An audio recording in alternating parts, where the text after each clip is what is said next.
All right, let me start with the NFL. And I want to start with a team that is fresh off a Super Bowl win. For a team that is fresh off a Super Bowl and is 7-2 and is in first place by a mile, the Eagles certainly have a ton of drama, don't they? I mean, it never actually ends. Philly is nearly as good at manufacturing drama as they are at manufacturing wins. In fact, they might be better at the drama than they are at winning, and they're clearly elite at winning. Not only are they defending champs, they have won 23 of their last 26 games, including the playoffs last season. Just stop and think about that for a minute. 23 wins in 26 games. It's mind-blowing. How many teams in the history of the Shield have won 23 of 26 at any given time? It can't be a very long list. In fact, I'm still looking. I'm not sure anybody has ever done it before. I don't think it's been done. Now, you can certainly say they win ugly. You can certainly say they've had some crazy luck in one-score games. You can certainly say they're carried by their defense. You can say whatever the hell you want, but the bottom line is they are a winning machine. All that is to say, I understand why people just want wide receiver A.J. Brown to shut the hell up already. Like, how can you be a malcontent on a team that wins as often as this team wins? How can you constantly find problems even though all this team does is win? I understand that point of view. Advice to you? Yeah. Shut up. I understand that perspective. But here is the thing. Philadelphia does have problems. We all know they have offensive problems. Anybody with a set of eyeballs can see how dysfunctional the offense is right now. And that's all A.J. Brown is really trying to say. Now, normally I might be saying that the diva wide receiver complaining constantly when the team is winning is way out of line. Like crazy out of line. But is A.J. Brown really out of line right now? Is anything that dude is saying really that crazy? I don't think so. Now, where he chose to initially air his grievances this week, that was a little bit different. I'll admit that. Different and hilarious. I mean, come on. Who expected this dude to pop up on a random Madden Twitch stream and just start getting incredibly real about it? Getting incredibly real about it with somebody called Janky Rondo. Now, obviously, I never knew Janky Rondo before this week. And I've got no idea how Janky Rondo locked down A.J. Brown for his Twitch stream. I guess game respects game. But I'm so glad it happened because the clips are incredible. And it started as soon as A.J. joined that stream. If you haven't seen this already, I can't wait to get it to you. And if you have seen it already, it's worth seeing again. As soon as he connected, Janky tried to check on him and make sure that everything was all good. Hey, but look, everything be good though. Like, you know what I'm saying? Everything be straight. You know what I'm saying? Mental good, kids good. You know what I'm saying? Wife good, everything. Yeah, I mean, no. Where have you been? No. I'm just checking up. Like, you my dog. Like, I still got, you know what I'm saying? I gotta check up. You know what I'm saying? Like, yeah. You know what I'm saying? Like family good, yeah. Yeah. Everything else, no. Man, everything gonna click, bro. Chat, chill, look. Everything gonna click, bro. Trust me. Show.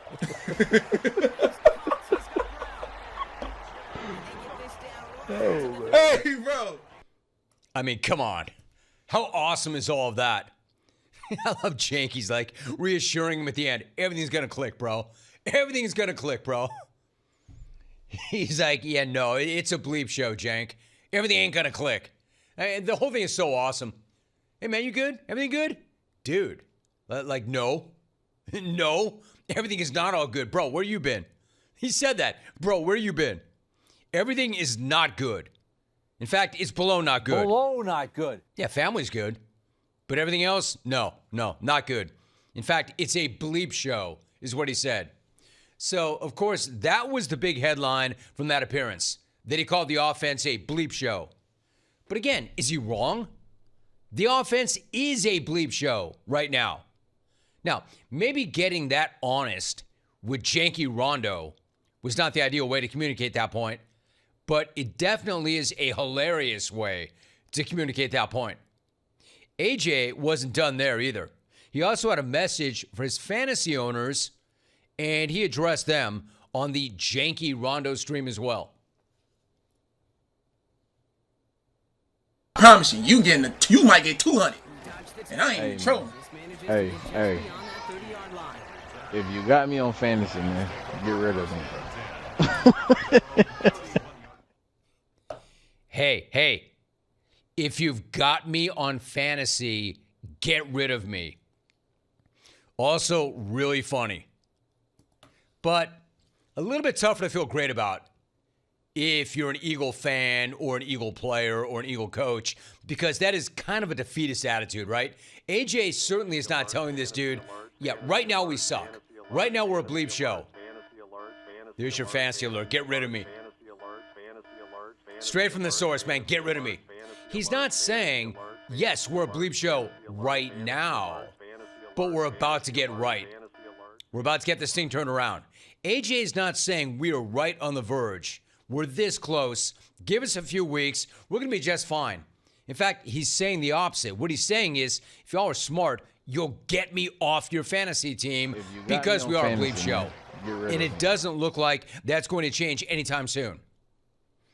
So that fantasy comment and the bleep show comment are what blew up all over social media and started that firestorm in Philly yesterday. So, of course, the entire Philly media jammed into AJ's locker right after practice to hear what he had to say for himself. And to his credit, my man did not walk any of it back. Not only did he not walk any of it back, he doubled down, which I thought was awesome. It's not just solely about my situation. I mean, guys, like, obviously I want to win too, you know, and I think if we're really focusing on winning and doing our job, like, we can't just keep slapping the Band-Aid over the defense doing their job and getting us out of trouble. Like, at what point are we going to pick up our slack as an offense that we're so great, you know? And that's what I'm getting at. It's not about we're not winning or I don't care about winning. All I care about is stats. No, it's been week after week sometimes we're not contributing. We're not doing our job on offense. So you can't just keep slapping the Band-Aid over that and you expect to win late in the year and you think you're going to go to it at the end of the year. It's not going to happen. I'm sorry. It's not going to happen. It's not going to happen. So again, let me ask the same exact question. Is he wrong? I know people are tired of hearing it from him. I know it can be exhausting, but is he wrong? Is he wrong? I don't think he is. And nor do I think that's some kind of huge, selfish tantrum either. I think he means it when he says the offense is not doing its job. You can't just slap a Band-Aid on the offense and act like we can just throw the switch at the end of the year because it's not going to happen this year. The light's not going to go on. This thing is broken. He's right about all that.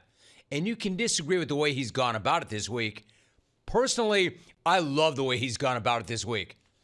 I mean, the guy answered the question. And he's answered the question more than once. And I love where he's answering the question. And he's honest.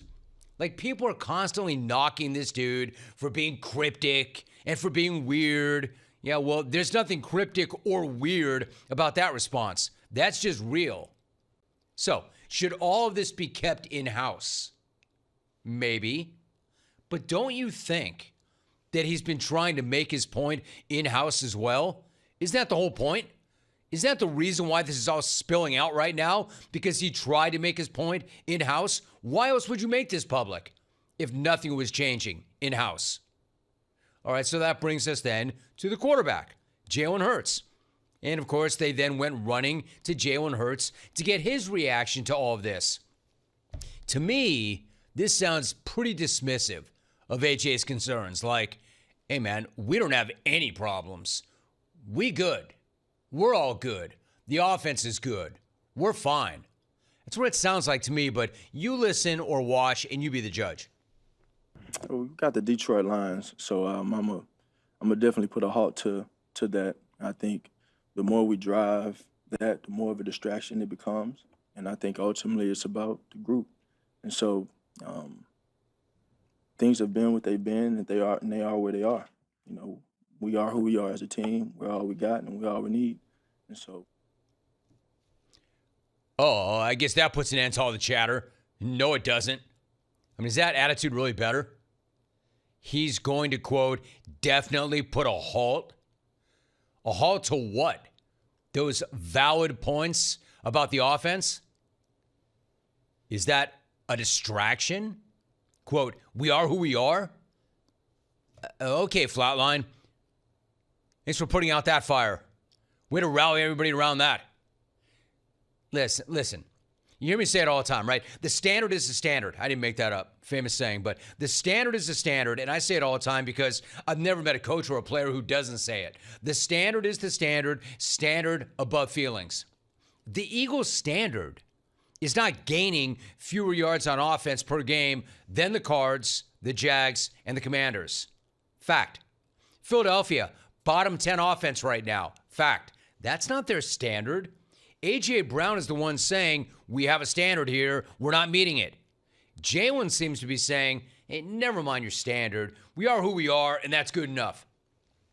Regardless of who you agree with, it's definitely not good to have the star quarterback and the star receiver on completely different pages like that. Then again, that's not a surprise. Not a surprise to see them on a different page when they're not exactly on the same field when they play. And it's nothing new either, really. For instance, I tried to get to this yesterday, and I'm glad I can get to it right now. Former NFLer Dominique Foxworth made this point on the Jim Rome podcast this week. I thought the entire conversation was really, really good. But I thought this answer on the Eagles' offense was especially on point and insightful. Yeah, I've been complaining about the way Philly played offense even back last year when they were getting those explosive runs from Saquon Barkley, because I believed that those things would stop eventually. They didn't stop last year, but they've stopped this year, and it's a problem with their offense. I've been complaining about it for so long that I've started to try to understand how it's reasonable to not try to maximize, and I think part of it is they believe that they are the most talented team every time they step on the field. And I think that they do not want to give another team, an opponent, a chance. Ever since the beginning of last season, when it felt like Jalen Hurts had a bit of a turnover issue, since then they changed their offense, and they do not want to give the opponent a chance. Like, they don't want to put the ball at risk at all. And I would approach the game a little differently, where it's like, all right, I don't want to be close at the end because a random bounce could change the outcome of the game. It feels like from a game plan standpoint, no matter who they're playing, they approach it differently, where it's like, all right, I don't want to blow the game early to get out of reach because I know that we are more talented. We are more comfortable in these high pressure situations. As long as we're close at the end, we will win, which is just counterintuitive when you have as many weapons as they have. But I do think they got scarred by those early season turnovers last year. And then because they had success on top of success with the way they were doing things, they're less likely to go back to a more high risk type of offense. Nothing cryptic about that. I think that's kind of what A.J. Brown is saying. Just better stated by Dominique. Hey, look, if Dominique is that exasperated with the Eagles offense, imagine how exasperated the star receiver must be, who's already prone to drama. Exasperated enough to jump on with Janky Rondo and spill all that tea, apparently. But I can't crush the guy when he has a valid point. He just chose a funny way to make that valid point.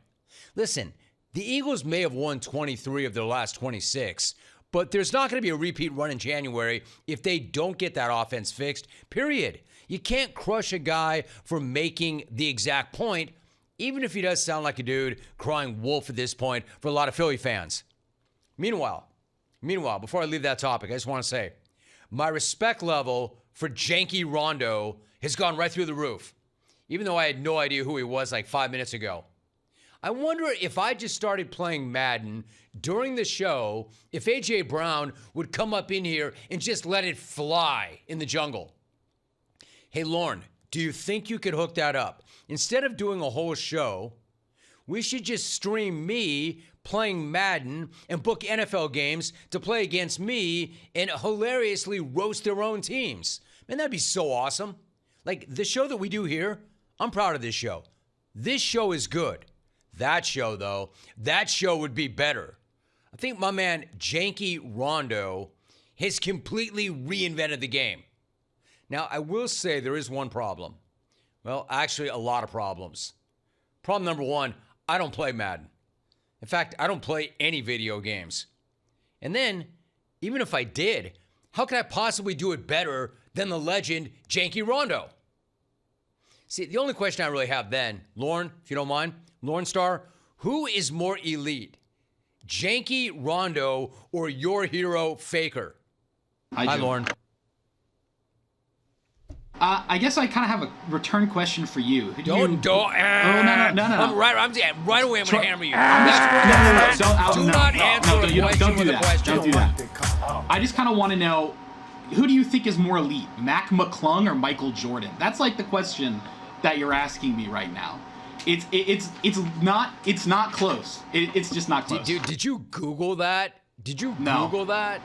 Do you No, know who I'm Mac aware of Mac McClung is? Yeah, Did somebody the feed dunk, you that? the Did dunk Iggy god. feed you that? Where did that come from? Who do I think is more elite, Mac McClung or Michael Jordan? It's just, I remember when we were covering all of the All-Star stuff. So the answer and I was like, is this Janky. guy's crazy. So the answer is Janky, right? No, it's not.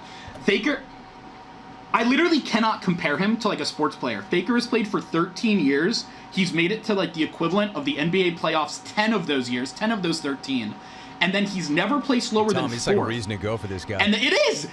He's the GOAT. He's literally better. If you I'm not talking to you. I'm talking about you. If you rolled Michael Jordan and LeBron and Steph Curry and Tiger Woods and Tom Brady and then Magnus Carlsen, shout out Chess, and you rolled them into one person, that League of Legends player would make it to the World Finals just to lose to Faker. I get it. I'm going to keep Faker's name out my mouth.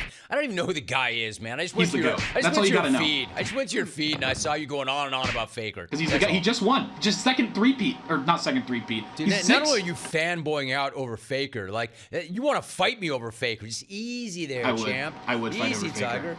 Come on, take it easy, Lauren. All right. Sorry I asked, Lauren. Sorry I asked. Sorry for living, Lauren. Hold on, Jim. I just had this little piece that I kind of wanted to talk about. This is championships before players turn 30. If you look, you got LeBron down there at 2, MJ at 3, Gretzky. I mean, that guy's like the undisputed GOAT. And then Faker's 6. I mean, he's just the greatest of all time. Remind me what sport Faker plays? League of Legends. Thank you. Just checking. Yep. All right, so there it is, clones. Now we know who the GOAT is. Just the facts. But championships won. Okay, first of all, you reposted that. You didn't find that on your own, so no credit. And let's see, Faker 6, Gretz 4, MJ 3, Bacon 3, Kerm 3, LeCap 2. Yep, Faker's just the GOAT. Where's Janky? Where is Janky? I'm sure that he was just so high on the list that they forgot him. I'm sure that's what it was. 500 Keep Madden Janky's name rings out your won. mouth. I'm telling you to keep a guy's name out your mouth who I don't even know, but okay. All right, thanks, Lauren. Lauren, man, aggro much? Aggro much? That's like now, let me ask you this, Jim. You tell me who's the GOAT, Mac McClung or Michael Jordan? I would say, Lauren, do you even know who either one of those two guys are? But I know you do. I know you do. Damn, Lauren. Damn. But you did violate a jungle rule. Never answer a question with a question. Man, that was wild.